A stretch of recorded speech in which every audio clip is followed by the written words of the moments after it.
Assalamualaikum warahmatullahi wabarakatuh. Di video kali ini kita akan membahas apa saja kelebihan dan kekurangan dari Realme C35. Yang dimana poin seperti ini wajib banget kamu ketahui supaya tidak salah pilih dan menyesal di akhir. Dan untuk kelebihan yang pertama adalah memiliki desain yang mewah. Seperti yang kamu lihat, HP ini memiliki desain yang terlihat mewah di kelas harganya. Mulai dari warna, setup framing kamera hingga letak sensor sidik jari yang sudah ada di bagian samping, jadi lebih mudah dijangkau. Sama satu lagi, untuk bentuk bodinya di sini sudah flat atau kotak, yang dimana sangat menggambarkan kalau HP ini keluaran terbaru tahun 2022. Untuk feel saat digenggam juga sudah berasa solid dan kokoh, tidak terlalu tebal atau berat. Lalu untuk kelebihan yang kedua adalah chipset powerful di kelas harganya.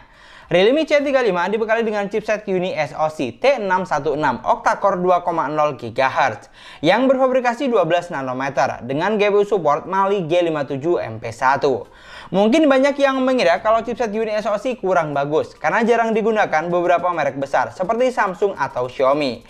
Tapi nyatanya chipset ini cukup powerful menurut saya. Untuk skor Geekbench-nya di sini mampu menghasilkan angka 369 untuk single core-nya dan 1376 untuk angka multi core-nya. Sedangkan untuk Antutu Benchmark mampu menghasilkan skor di angka 210 ribuan dengan skor CPU di angka 70 ribuan dan skor GPU di angka 28 ribuan. Untuk skor yang dihasilkan di sini sudah cukup lumayan menurut saya dibandingkan saudaranya seperti Vivo atau Oppo.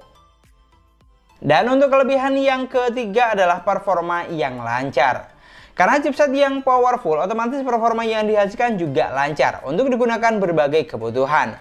Mulai dari multitasking harian, kebutuhan kerja, bahkan buat main game berat sekelas PUBG Mobile. Sudah mampu menjalankan game dengan baik dan kualitas grafik yang bagus. Bisa sampai smooth high dan mentok di SD high. Untuk gameplaynya di sini sudah cukup playable menurut saya, apalagi untuk sensor giroskopnya sudah berjalan dengan baik dan cukup responsif, jadi mampu memberikan experience lebih. Untuk suhu dari HP-nya sendiri juga terpantau hanya hangat, tidak sampai panas banget. Lalu digunakan buat main Mobile Legends juga demikian, sudah mampu menjalankan game dengan baik dan lancar, baik saat satu lawan satu atau lagi war rame-rame. Frame drop atau delay tentu ada, tapi masih dalam kategori wajar.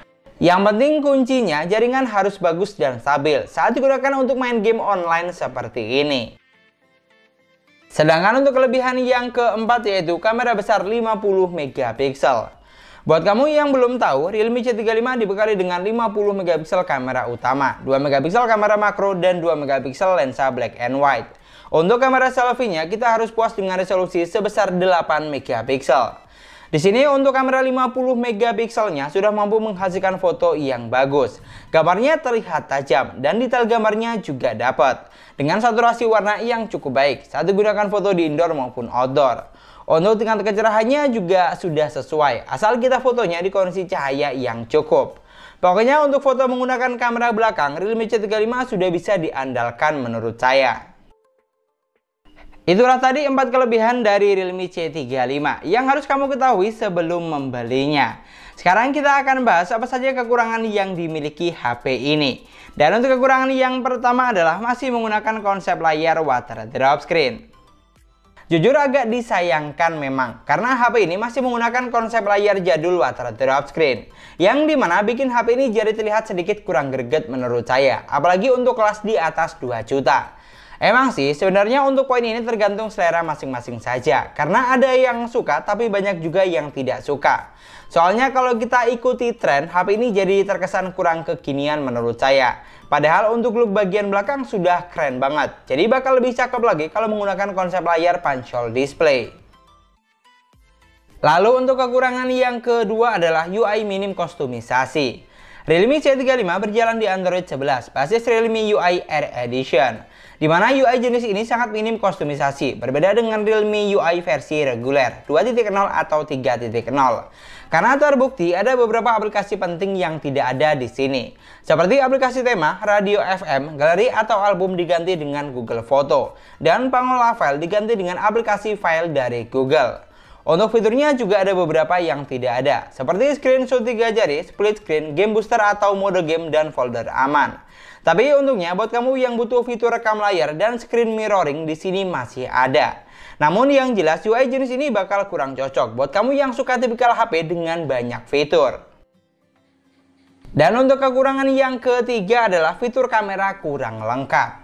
Jujur untuk hasil kamera saya tidak terlalu banyak komplain karena sudah cukup bisa diandalkan menurut saya. Tapi yang sangat disayangkan, fitur kamera yang ditawarkan tergolong minim di sini karena ada beberapa fitur penting yang tidak ada.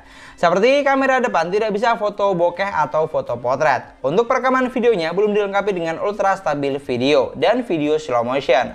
Sama satu lagi, untuk fitur AI atau chroma boost di sini juga belum ada. Yang ada hanya mode SDR saja. Ini bisa terjadi karena pengaruh UI-nya yang minim kustomisasi. Itulah tadi beberapa poin kelebihan dan kekurangan dari Realme C35 versi sesuai harga. Kalau misalnya kamu punya pendapat lain, kamu bisa banget tulis di kolom komentar. Atau mungkin di antara kalian ada yang menggunakan HP ini, kalian bisa banget cari pengalaman selama penggunaan bagaimana. Dan yang jelas, kamu juga wajib banget tonton video review lengkapnya yang ada di kolom deskripsi, supaya tidak salah paham. Karena di sini kita hanya fokus bahas apa saja kelebihan dan kekurangannya. Dan mungkin sekian dulu pembahasan kita kali ini. Terima kasih banyak buat yang sudah nonton videonya sampai akhir. Semoga videonya gampang dan mudah dipahami. Dan yang paling penting, semoga videonya bermanfaat. Jangan lupa like dan komen videonya. Jangan lupa juga subscribe channel sesuai harga. Kita ketemu lagi di video selanjutnya. Assalamualaikum warahmatullahi wabarakatuh.